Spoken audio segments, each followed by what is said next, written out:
कोल्हापूर जिल्हा सहकारी दूध उत्पादक संघ अर्थात गोकुळ दूध संघाच्या पंचवार्षिक निवडणुकीच्या पार्श्वभूमीवर राजकीय वातावरण चांगलंच तापलंय।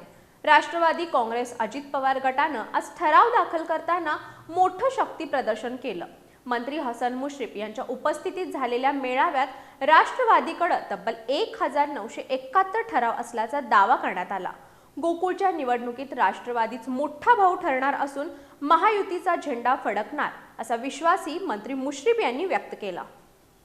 गोकुळ दूध संघाच्या पंचवार्षिक निवडणुकीच्या पार्श्वभूमीवर राष्ट्रवादी काँग्रेस अजित पवार पक्षानं गुरुवारी जोरदार शक्ती प्रदर्शन करत ठराव दाखल करण्याची प्रक्रिया पार पाडली।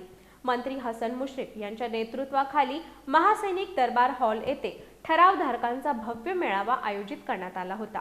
या मेळाव्याला जिल्ह्यातील विविध तालुक्यांमधून आलेल्या ठरावधारकांनी मोठी उपस्थिती लावली। सभागृह घोषणांनी आणि कार्यकर्त्यांच्या उत्साहानं दुमदुमून गेला होता। यावेळी बोलताना मंत्री हसन मुश्रीफ यांनी राष्ट्रवादी काँग्रेसकडे सध्या 1971 ठराव असल्याचा दावा केला। आगामी काळात या संख्येत आणखीन वाढ होईल असा विश्वास व्यक्त करत गोकुळच्या निवडणुकीत राष्ट्रवादी काँग्रेस पक्ष हाच महायुतीतील मोठा भाऊ असेल असं त्यांनी ठामपणे सांगितलं। मेळाव्यात मंत्री मुश्रीफ यांनी तालुकानिहाय ठरावांची आकडेवारी जाहीर केली।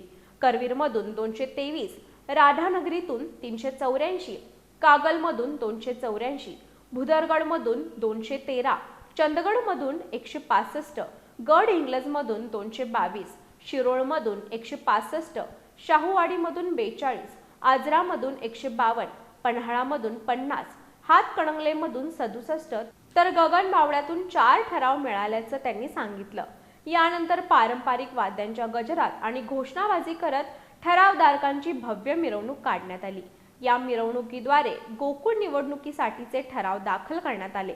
दरम्यान या मेळाव्याला माजी आमदार, जिल्हा परिषद पदाधिकारी, सहकारी संस्थांचे संचालक तसंच राष्ट्रवादी काँग्रेसचे प्रमुख नेते मोठ्या संख्येने उपस्थित होते। गोकुळ निवडणुकीच्या पार्श्वभूमीवर राष्ट्रवादीने केलेल्या या शक्ती प्रदर्शनामुळे जिल्ह्यातील सहकार आणि राजकीय वर्तुळात चर्चांना उधाण आलंय।